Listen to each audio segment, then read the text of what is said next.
Well, thank you, Kelly, for those kind words, and certainly thank you to the regional programme for inviting us to have the opportunity to speak to you today. So Louise and I are going to try and represent the outreach teams well, and really review what our role is and how it's evolved actually over the last 25 years. The outreach team did start 25 years ago as of January next year, and Dr. Dalziel, as Kelly referred to, was instrumental in its development. We've come a long way, and we continue to try and evolve with the times, and so we will try, as I say, to review where we've come from and hopefully where we hope to go. So this, there we go. Okay, so this slide illustrates where we are as part of the regional program of Eastern Ontario. Many of you will be familiar with this. We're certainly an instrumental part of the regional program here in Ottawa, along with outpatient clinics, rehab, consultation services, day hospitals, etc. So we're divided geographically into two locations. The East team is based at SCO. The West team is based in the West End at Queensway Carleton Hospital. The dividing line for the teams is presently Bronson Avenue. So who are we? Well, we're a team of healthcare professionals. We visit people 65 years and over in their own home and provide a comprehensive assessment. The important thing to point out that this is done at all times with the client's consent. We don't do cold calls per se. We accept referrals from physicians, relatives, other healthcare professionals.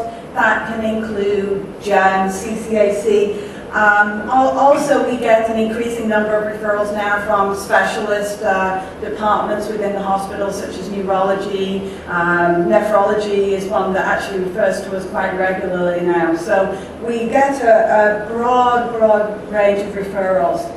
It's only one member of the team actually visits the person in the home, so it's not like we all go en masse. So this slide actually shows our referral source pattern. So as you can see, in the period of April 2010 to March 2011, the family doctors were the overwhelmingly highest referral source.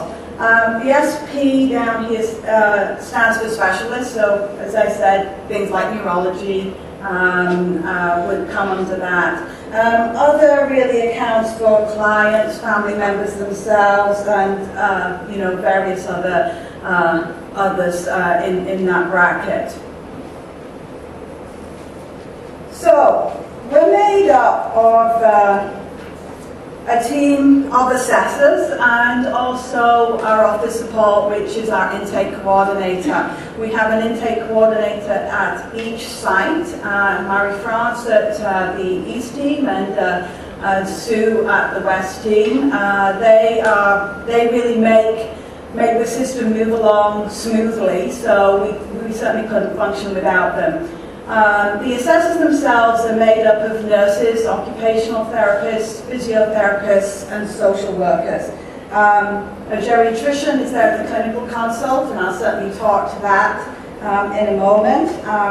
But also, it is important to note that the referrals are not distributed to specific disciplines. So, we don't take in a referral and identify it as being strongly OT or strongly physio.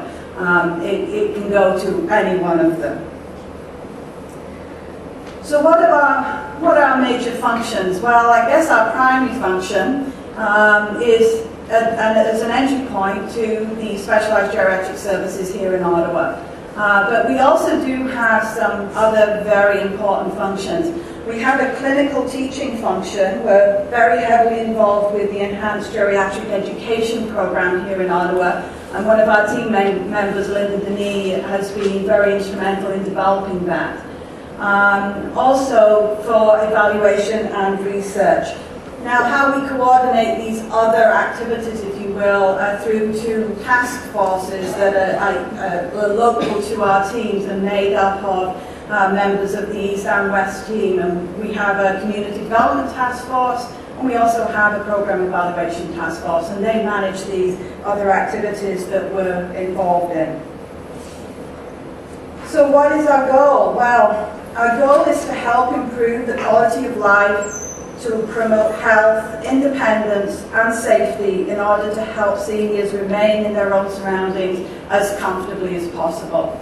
This goal is reviewed at each assessment at the outset of the assessment to really establish that we are there as a very proactive approach, and we're there to help people retain their autonomy and independence, rather than what people fear most, and that is that you're there to try and move things along and maybe even initiate them moving from their home. It couldn't be further from the truth. We're there actually to do whatever we can to try and help people remain at home and well.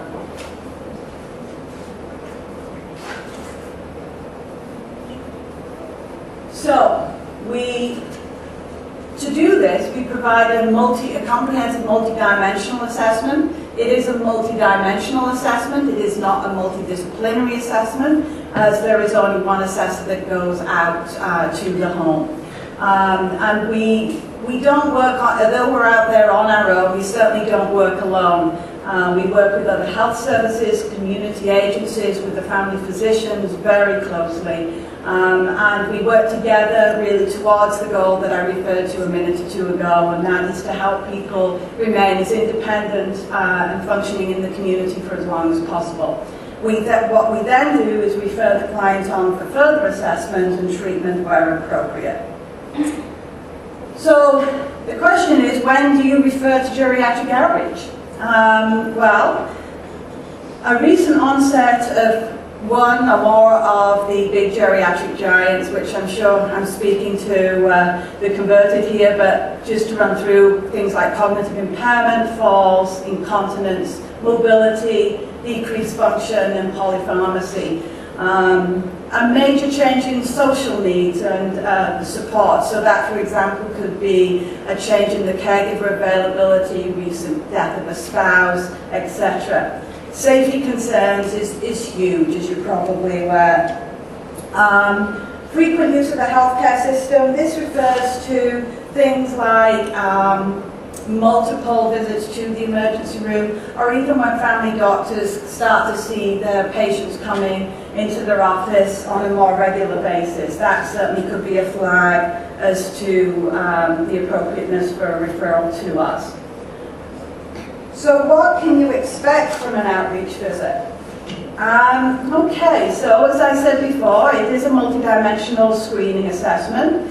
It incorporates many different areas, including physical, cognitive, psychosocial factors, functional abilities, and the environment. And I think the environment is key. We're one of the few services that actually get to go into the patient's home and actually see people functioning in their own situation. And we can get a lot of cues from the environment. I think it also goes to really a more comfortable assessment for the client. We consult with family physicians, as I said earlier, family members and caregivers. That's really important. Collateral information is a big help in our job. You know, many of the clients that we see will rally or put on a show, and it's good to really have caregivers available to be able to get their perspective and address their concerns also. Following the assessment, we case conference with geriatrician and the team members. And I say and the team members because we are made up of many different backgrounds with variable experience, so it's always helpful to be able to go to our colleagues and pick their brains, so to speak. After we've done the visit and after we've conferenced, we then provide a written summary and recommendations. Again, with the client's consent, this is then circulated to the people involved in their care so that we can all work together. and hopefully prevent reinventing the wheel.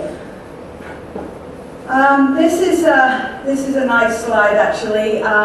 It again looks at the period of 2010, 2011, and these are the issues that were identified following the geriatric assessment. So these are, as assessors, the issues that were identified. As you can see, cognitive change has for the last 10 years and probably will for the next 10 years be the overwhelming number one issue with over 60%.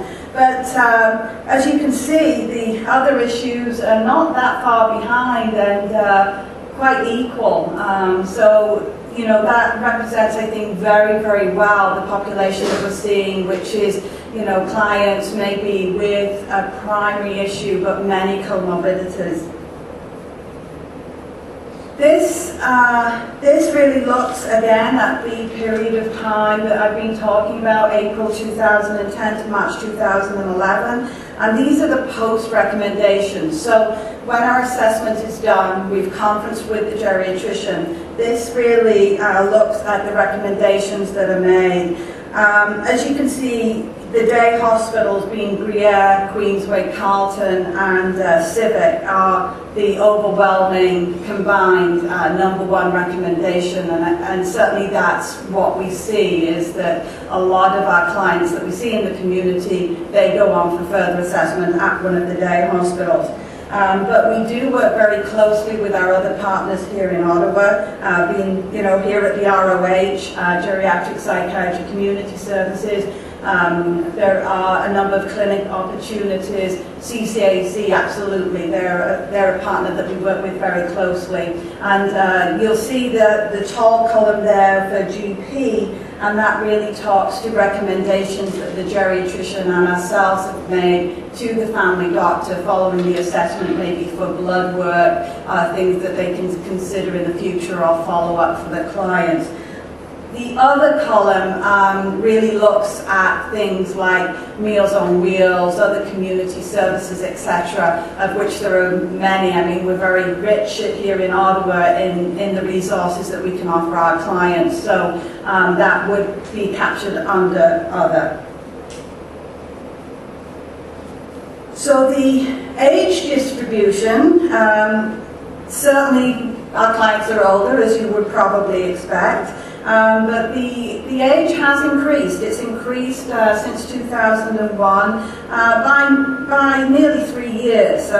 So we are seeing the older senior in the community, and you know, the percentage of the patients 85 plus has also risen quite significantly from 28% to 40%.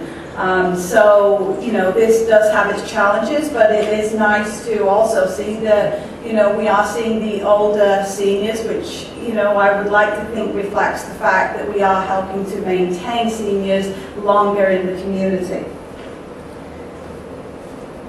So I'm now going to hand over to Louise, who will hopefully illustrate for you a little bit better now about our role by reviewing some case studies with you. There are 3 case studies, and we hope this really illustrates to you not only the role of geriatric outreach, but also what happens after we've done the assessment and what the final outcome is. Because as I say, we don't work in isolation. We work very much as part of the specialized geriatric services here in Ottawa. So I'll hand it over to you, Louise.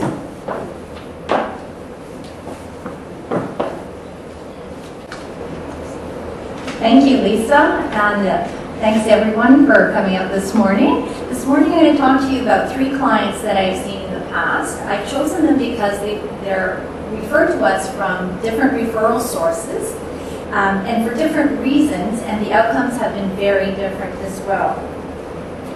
The first client I'm going to talk to you about is Mr. M. He was referred to us by his family doctor.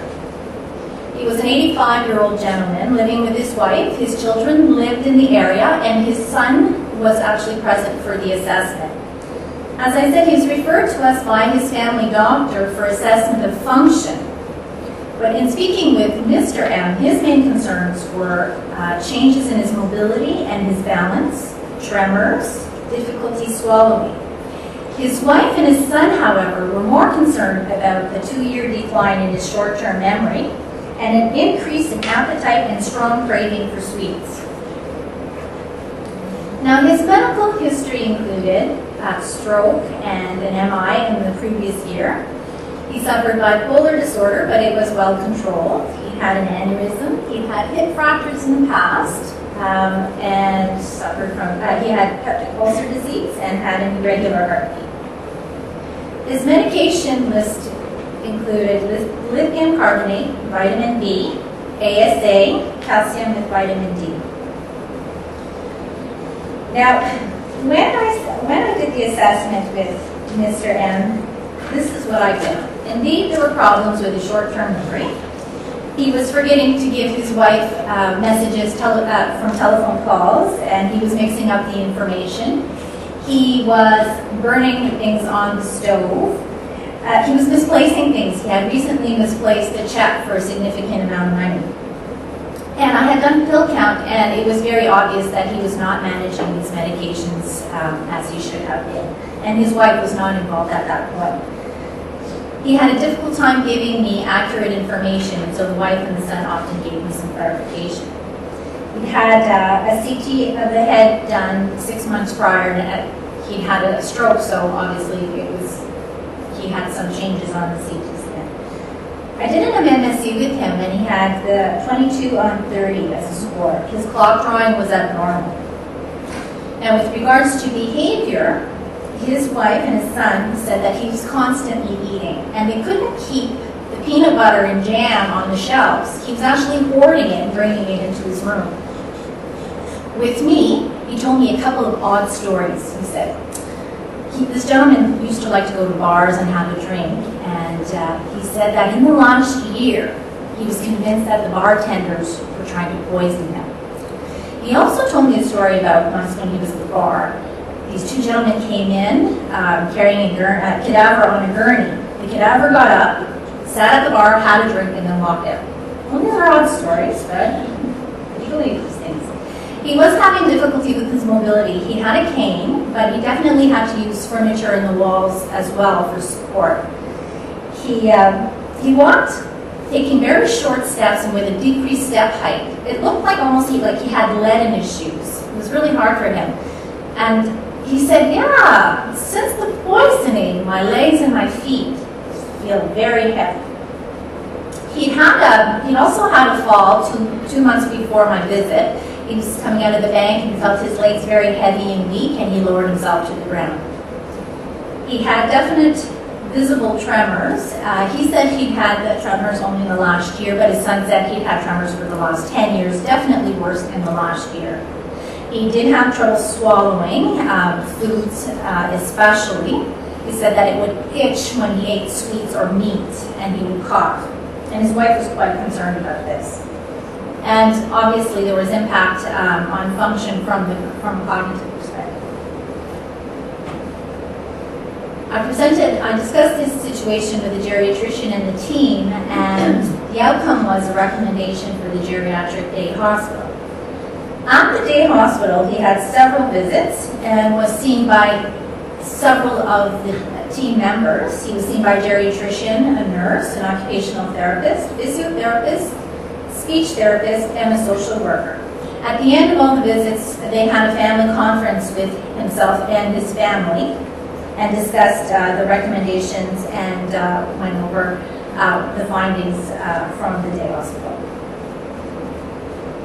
With regards to cognition, he was found to have stroke dementia, definitely having problems with short-term memory and executive functioning. He was having problems with mobility for sure. They saw that he had severe gait and balance changes, and papers were filled out for the assistive device program so that he could have a walker. He was given an exercise program, and the family was given, and himself were given fall prevention strategies. An application for paratranspo was also completed for him. With regards to activities of daily living, he was found to have fine motor strength and control issues, and he was given recommendations for different equipment needs. For example, built-up utensils. For sure he needed a bath seat and a walker. And it was recommended that they cue him for a hygiene routine, and he needed daily and weekly routines that were very structured. He was seen by, he did have a swallowing assessment done as well, and was found to have mild to moderate dysphagia. It was recommended that he have his new, that he have new upper dentures, and that softer chewable foods and regular liquids were given to him. And they also suggested that he, after he took a bite, that he would re-swallow a second time. They went over community supports and future planning with the family. There was a referral made to CCAC for help with his bath on a weekly basis, and an application to the for an adult day program. They were given a number for Abbotsford House, and for those of you who don't know Abbotsford House, they provide, it's an agency that provides services to seniors at home, but also in their center.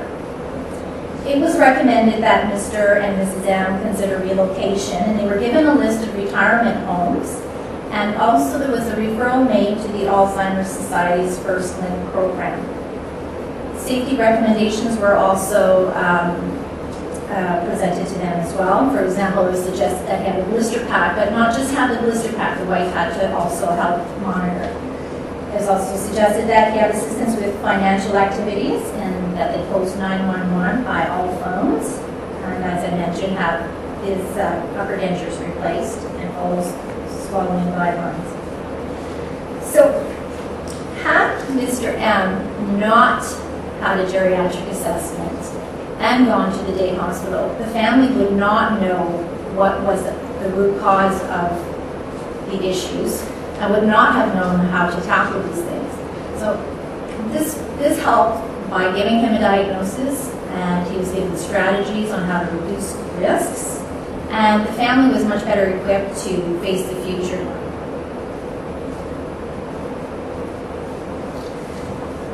The next client I'm going to talk to you about is Mrs. D. She was referred to us by her CCAC case manager. Now, Mrs. D was a 72-year-old married woman. Her husband had been in hospital for several months, and he was awaiting placement, and she missed him terribly. Her son lived on the second floor apartment of their home, and he was present for the assessment. Her first language was Portuguese, but she was able to speak very well in English with me, but he wanted to be there in case I needed help with translation. As I mentioned, the CCAC case manager had referred. She referred for the assessment of cognition, multiple medical problems, caregiver stress, and risk. She said that the personal support worker, who was seeing her once a week for help with her bath, was noticing changes in her. She just wasn't herself and was misplacing things in the house. Mrs. D denied any problems. She really focused the conversation on her husband. Her son, however, was concerned about her mood. Her medical history included breast cancer. She had a mastectomy 2 years before my visit. She had osteoarthritis, osteoporosis, had a right total hip replacement 8 years before, and she had fractured her foot several years before. Her medication included calcium, Femara, Zolpidem, Lenotec, and lorazepam. So, with Mrs. D, definitely the main issue was mood. She missed her husband terribly. Now, this lady had always been an anxious person, and she was telling me that since her mastectomy, she often would feel sad. But since her husband was in hospital, she felt sad most of the time, and she was more and more anxious. She cried every day. She missed him terribly. She had been his main caregiver for the last year, and he had been very demanding and very stubborn. She blamed herself for his health problems and his failing health, and she felt that the Portuguese neighbors in the neighborhood were blaming her for his failing health. She was lonely. She didn't have anyone to talk to. She felt like she was a burden to her son. She felt very guilty because her husband was going to long-term care and he had always wanted to die at home. Now, her appetite was decreased. She was not sleeping well that night and actually had recent sleepless nights.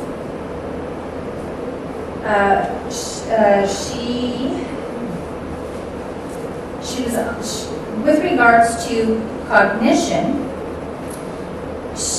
her son had noticed changes in her memory in the last year. He said she just repeated herself, but he hadn't noticed any impact on function. Mrs. D said, well, yes, I've noticed little changes when I go to the basement to get something. I get there and I can't remember what I'm going to get. During the assessment, I did a MOCA with her, and her score was 18 on 30. Now, this little lady was extremely, it took her a long time to answer my questions, and she tended to perseverate. But I really felt strongly that the mood was the main factor in the situation. So I met with the team and the geriatrician, and our recommendation was for her to have a psychiatric consultation, and the geriatrician had also made some suggestions to the family doctor to consider certain neurological tests. And Mrs. D agreed, and she did see a geriatric psychiatrist, and she was diagnosed with major depressive disorder with prominent anxiety symptoms. She was enrolled in the Royal Ottawa Mental Health Centre's day hospital, and she was started on a trial of mirtazapine. A follow-up appointment was booked with a geriatric psychiatrist, and the plan was that he was going to follow her until her depression was controlled and she had a good response to the antidepressant. Now, Mrs. X is my third client that I saw. She was one of my most memorable clients, and you'll see why as I present her. She was referred to us by the director of care at the retirement home where she'd been staying for the last 2 years. She was an 84-year-old widowed woman. She had a supportive brother and sister-in-law, and they were present for the assessment. As I mentioned, she'd only been at this retirement home for two months. The director of care had referred her for assessment of behavior, cognition, mood, function, and medication review. And she said that if geriatrics did not get involved, didn't help soon, that she was going to ask for placement in long-term care because they were not able, it was difficult to manage her care at this time. Her brother and sister-in-law were most concerned about her mood and her cognition, and Mrs. X, well, she wasn't able to tell me what she was concerned about. Her medical history included stroke, atrial fibrillation, coronary artery disease, hypertension, dementia. She had recent UTIs, osteoarthritis, osteoporosis, reflux disease, diverticulosis, Zenker's diverticulum, and she had a left mastectomy. Now, this lady had had several hospitalizations in the last year. One of them was for her stroke, another was for the atrial fibrillation. One of them was for the left mastectomy, and the most recent hospitalization was for dehydration and delirium. So from hospital, she was discharged to a retirement home. It didn't go well there, so they moved her to where she was now living. Her medication was quite extensive. She's on haloperidol, lorazepam, trazodone, Aricept, ASA, Norvasc, metoprolol, nitrodurt patch, nitrile spray, omeprazole, domperidone, acetaminophen, and ibuprofen.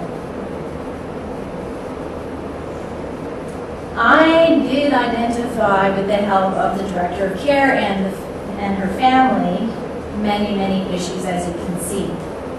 With regards to behavior, the director of care was quite concerned because she kept pushing the call bell for different reasons, sometimes for no reason at all. She was always looking for help.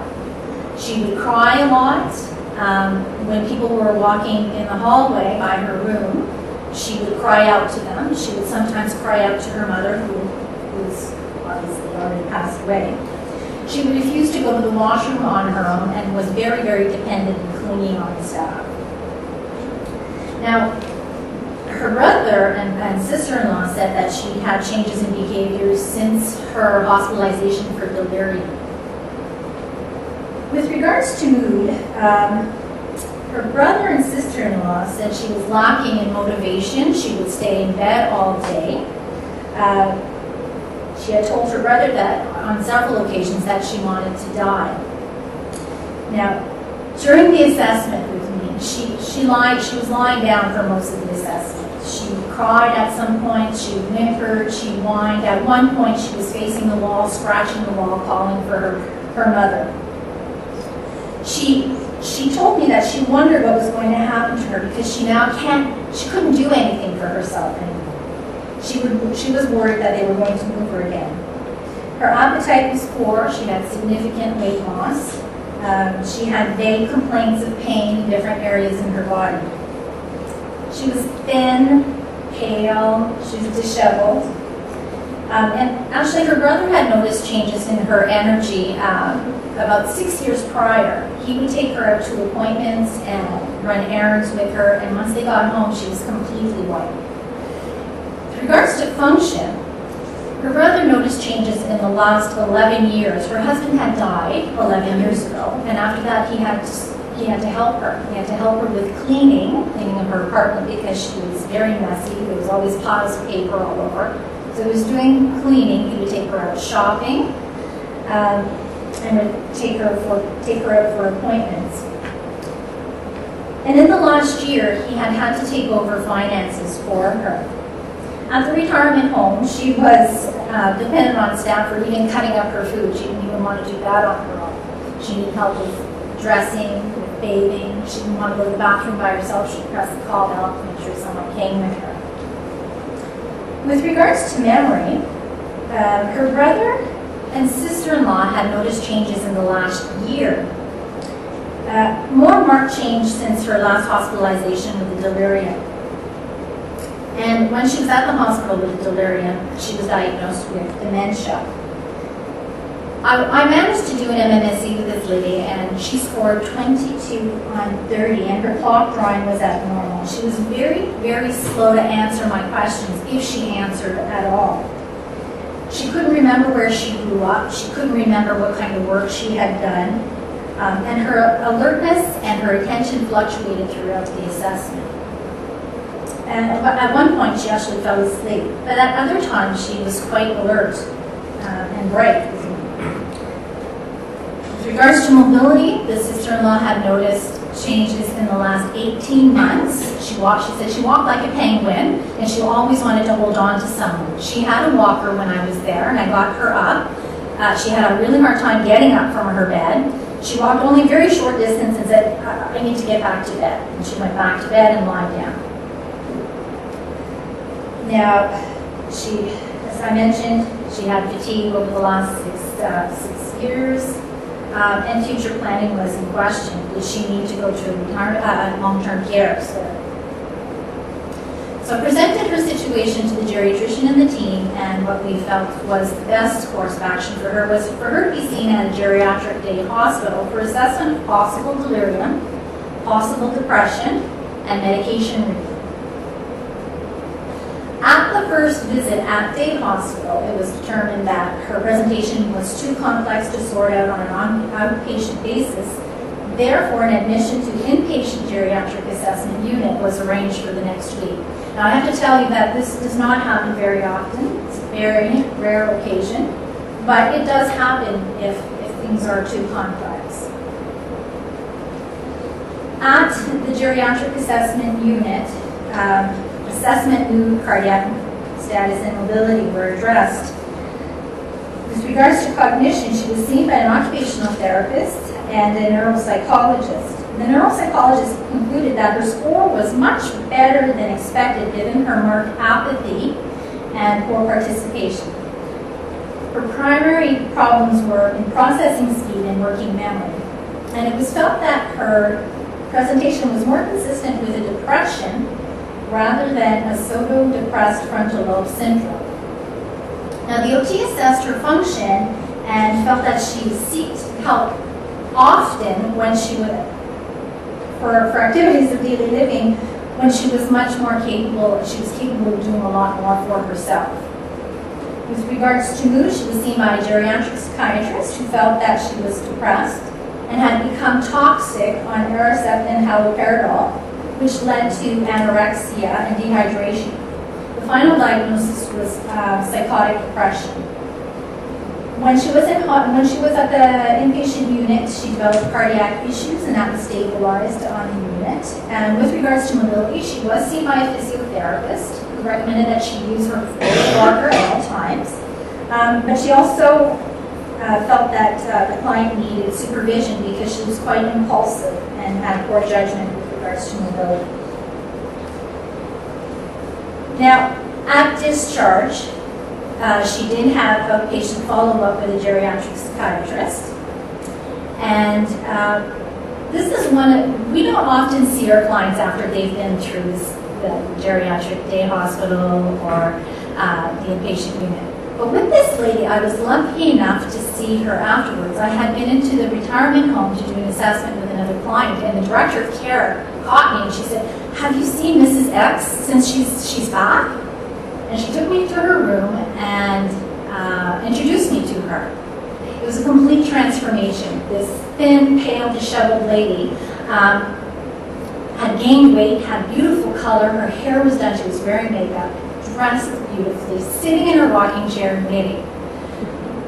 This was such a concrete proof to me that we make a difference in people's lives.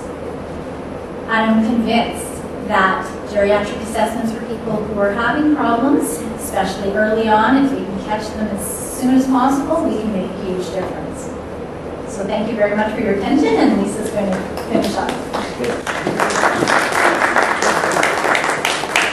You're not finished yet. I get to talk again. Okay, so I think the cases that Louise presented really illustrated very well our role and the difference that we can make. And I think it's a good time to really look at where we've come from and where we're going. So I'll go back to the time period again, 10 years ago, in 2000, 2001, or over 10 years ago now, I guess. And you can see that there's some notable changes here. One of them is in the number of clients that we see that's living alone. Again, I think we can take that as a very positive thing, but it does have its challenges for us as geriatric assessors. Where possible, we want to involve caregivers, family, etc. That's not always possible. There are a lot of isolated seniors in our community, and certainly the absence of collateral information, especially at the early point of geriatric outreach assessment, can be challenging. The number living in a retirement home and residence has risen considerably. We can, again, look at this in a very positive way and feel that certainly there has been an increased appreciation from the retirement home community of the value of geriatric assessment. To be fair, I also think that it represents also the explosion of retirement homes that we do have in our community. And going back those 10, 12 years, we didn't have the GEM program. For those of you that maybe are not familiar, the GEM program is the Geriatric Emergency Management Program, which is really the specialized nurses that we have in the emergency rooms that triage the senior population that come through Emerge, and we see a significant percentage of those patients. So that's certainly increased our workload. To summarize, I think the key message here when looking at geriatric assessment is really to ask why. We're very good at identifying a problem and then, putting in a management strategy or putting in a service to deal with it. The difference is that in geriatric assessment, we ask why that problem is occurring in the first place and what can be done. Now, it's true that, rarely is something completely reversible. However, there are, in many cases, reversible components to issues that can significantly change someone's baseline of function. So the sooner that we're able to identify an issue, the sooner we're able to assess, treat, and put in strategies not only to help the clients, but to support the family. This really helps, and I think we, as geriatric assessors, see this on a regular basis. It helps avoid or delay placement in long-term care or moving to a different situation, such as a retirement home, if that's not what the client wants. We also see a decrease in hospital utilization. That's what we aim for. It's often hard to really appreciate what we've prevented, and that's the challenge. It's hard to prove what we have avoided. One of our key roles is to support the caregivers. They're an essential part of our team, and if we're supporting them, then the likelihood is that they will be able to support their loved ones. And so the earlier that we're able to optimize the medical health and function of their loved ones, provide the caregivers with the resources that they need, the longer, hopefully, they're going to feel able to support them. And really, we want to prevent the preventable. We want to avoid whatever we can with regards to increased use of the healthcare system. I think all too often, healthcare, especially in our society, is a reactive system. We wait until there's a crisis. We wait until something is really staring at us in the face and we can't avoid it any longer. Then we seek the help. Especially with the senior population, the key really is to be proactive. And we speak to this every day with our clients, with our caregivers, and really emphasize to them that we'd rather identify a yellow flag than wait for the red flag. And that's really what geriatric assessment is about. It's really looking for those yellow flags and trying to stop them turn red. So that really, I think, is the end of our presentation as we have it. Again, thank you for coming today and for tuning in, so to speak. And if there's any questions, we would be happy to try and answer them.